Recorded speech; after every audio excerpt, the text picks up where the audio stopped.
Hello everyone and welcome to lesson 19.3B. I've entitled this video, Challenges in North Africa. This video is going to cover pages 599 to 603. Challenges in North Africa. Standards of living vary widely across the region and even within countries. In addition to economic issues, the region faces significant social challenges. Economic issues.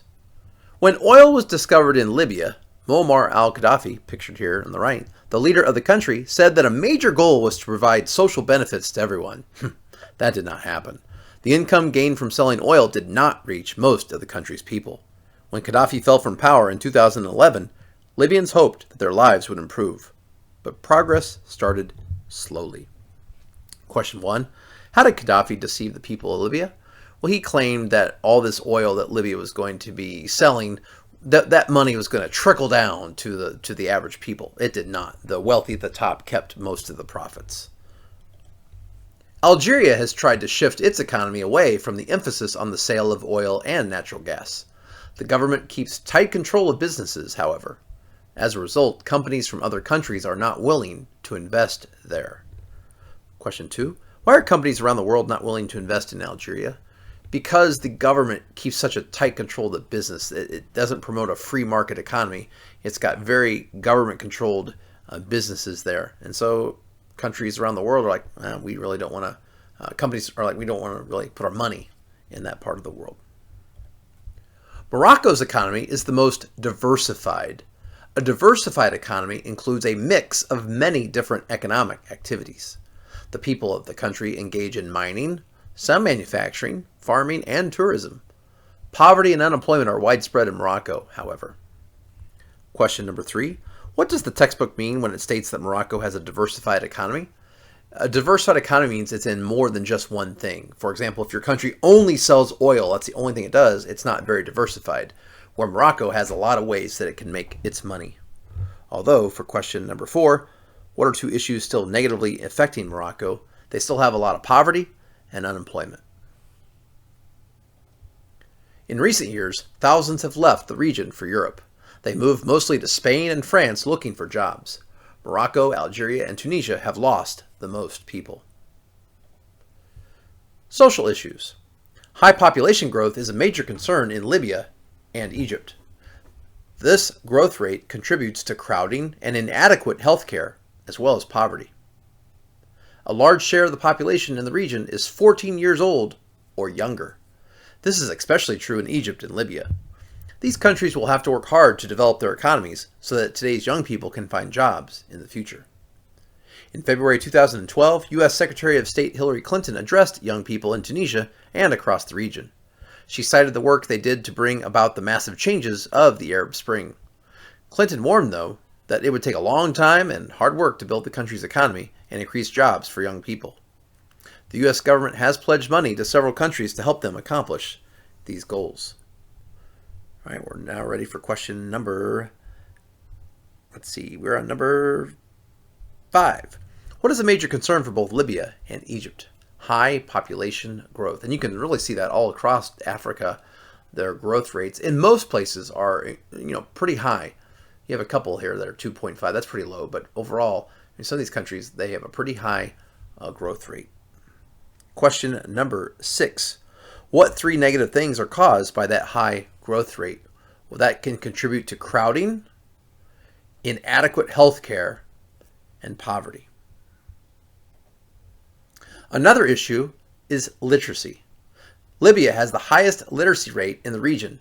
89% of Libyans can read and write. Now, keep in mind, this chart shows it at 91%, which is actually better, but still close to 9 out of 10 Libyans can read and write. The literacy rate is much lower in the other North African countries, as you can see from this chart. Literacy is most serious in Morocco, where little more than 1/2 of Moroccans can read and write. A very low literacy rate among women is a major factor or cause for this trend. More than 65% of Moroccan men can read and write, yet less than 40% of that nation's women can. Literacy among women is about 20% lower than among men in the other 4 countries of the region as well. This gap hinders the ability of the countries to build strong economies. Question number 7. What does the word literacy mean? Literacy means the ability to read and write. Question number 8. How is Libya's literacy rate greatly different from Morocco's literacy rate? Well, Libya has the highest literacy rate with about 89%, but it's much lower in Morocco, which is just about at 65% for their men and less than 40% for their women. Question 9. How does the literacy rate for men versus women impact Morocco? Well, you have this huge gap that more men can read than women, and that definitely limits what their economy can do as far as being a strong economy. North Africa's future. Powerful new social movements have swept through the region of North Africa in recent years. They have led to major political changes in 3 countries and put pressures on the governments of the other 2. Political issues. 2 political forces are strong in the region of North Africa. One is a push for democracy. Many North Africans have grown more and more frustrated with their leaders. They think the leaders focused more on building their own power than on building the economy and improving their countries. Many question the government's harsh treatment of people who criticize their country's leaders. Some leaders are calling for the different groups to learn to work together to avoid the conflicts that pull societies apart. Question number 10.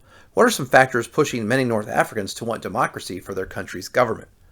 Well, number 1, sometimes they feel like the leaders care more about their own power than about helping the country's economy and improving the lives of the people there. Whoops. Secondly, many do not like the fact that the governments often will come down harshly on people who are critics of the governments, and they don't like being silenced or censored for what they have to say. The second force, on the opposite way, was an increase in Islamic fundamentalism. Some strict Muslims want laws changed to conform to the rules of Islam. They want to see an end to Western influences on their culture. The political party of the Muslim Brotherhood gained a majority in Egypt's parliament in the 2011 elections. It also won a majority in Morocco and a large share of seats in Tunisia.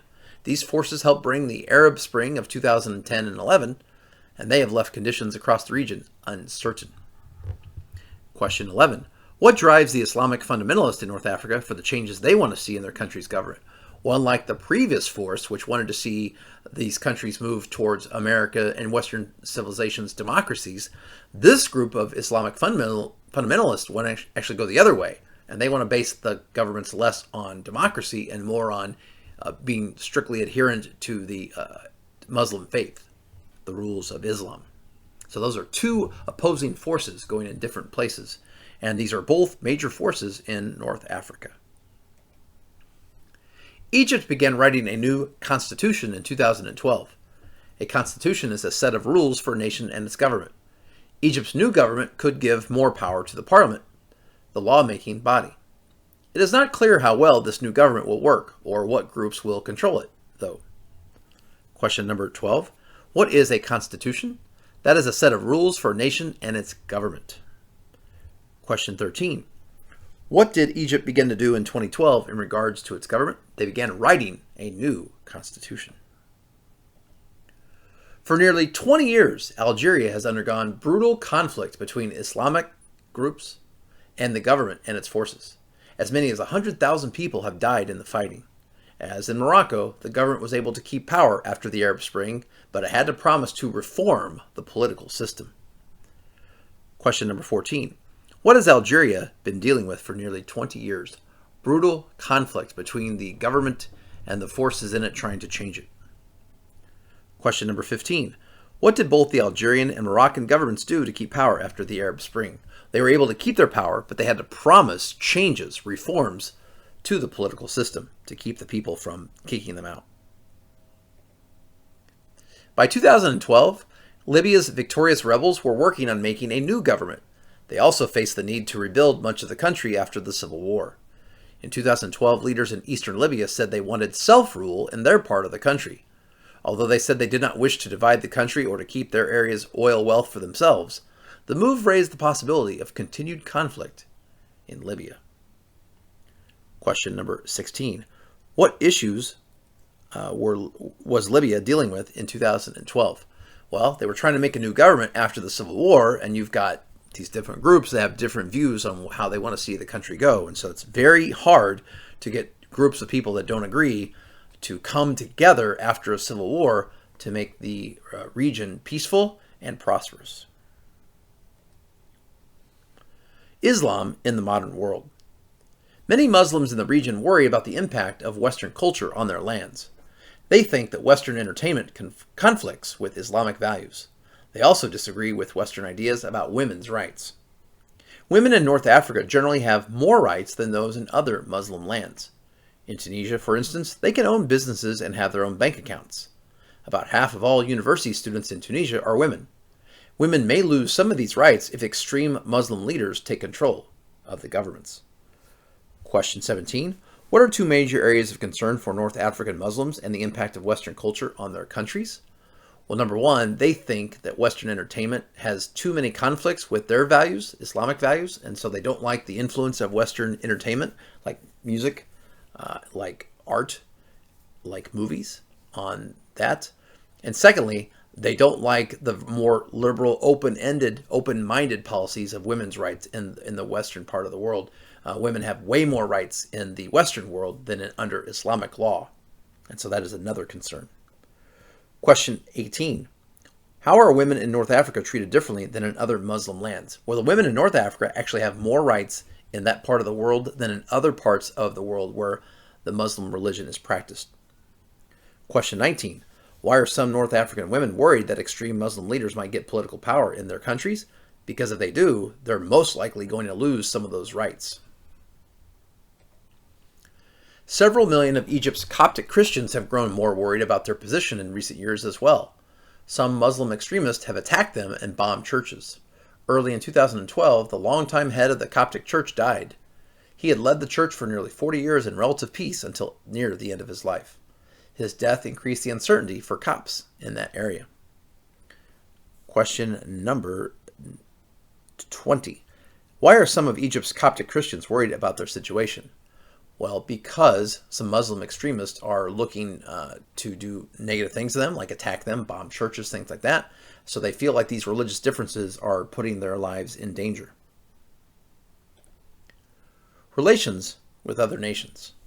Egypt broke ranks with other Muslim nations in 1979 when it signed a peace treaty with Israel, and that is shown right here, this famous peace treaty here. It has also developed close ties with the United States since then. That friendship has come under increasing criticism from Muslim fundamentalists. Morocco has also close relations with the United States. Its government has been criticized for this as well. Question 21. What shocking move did Egypt make in 1979? They signed a peace treaty with Israel, a very heavily Jewish-influenced country. And Jews and Muslims in that part of the world, in the Middle East, have had very strained and oftentimes violent relationships. So when Egypt did this in 1979, it was a big deal.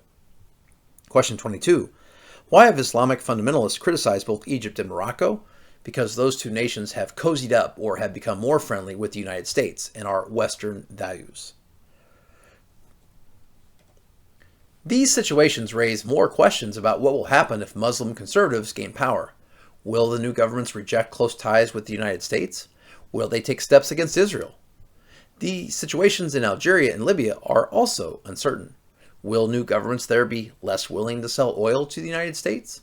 For what purposes will they use the money they earn from selling oil? The answers to these questions will help to shape the future of North Africa and the world. Question 23. What are some issues or concerns that the United States will have to work through with the North African countries? Well, the whole concept of where will our governments go? Will they become more democratic, or will they lean towards autocratic or dictatorship type governments? Also, the governments that are in power, will they lean more towards Western values or more towards the Islamic fundamentalism? Also, will these countries, will this impact of these decisions make them less or more likely to sell oil to us? And also, from the sale of oil, will these countries use that money to perhaps invest in terrorists or terrorist organizations? These are definitely all questions we will have to deal with when looking at this part of the world. Well, thank you so much for watching. Before we go, I always like to show you how governments of the world are acting. And notice this timeline. Since 1945, when only a handful of countries had democracies, notice we had a nice steady increase in the 1960s and 70s and a huge jump in the 1990s, and then more increases in the early 2000s. And then unfortunately, we have seen a steadying of democracies. We still have a slight majority of democracies in the world versus autocracies, but it's an alarming trend to see that it's actually dropped since about 2017. We've seen a decline in democracies around the world, so that's definitely something to keep our eye on.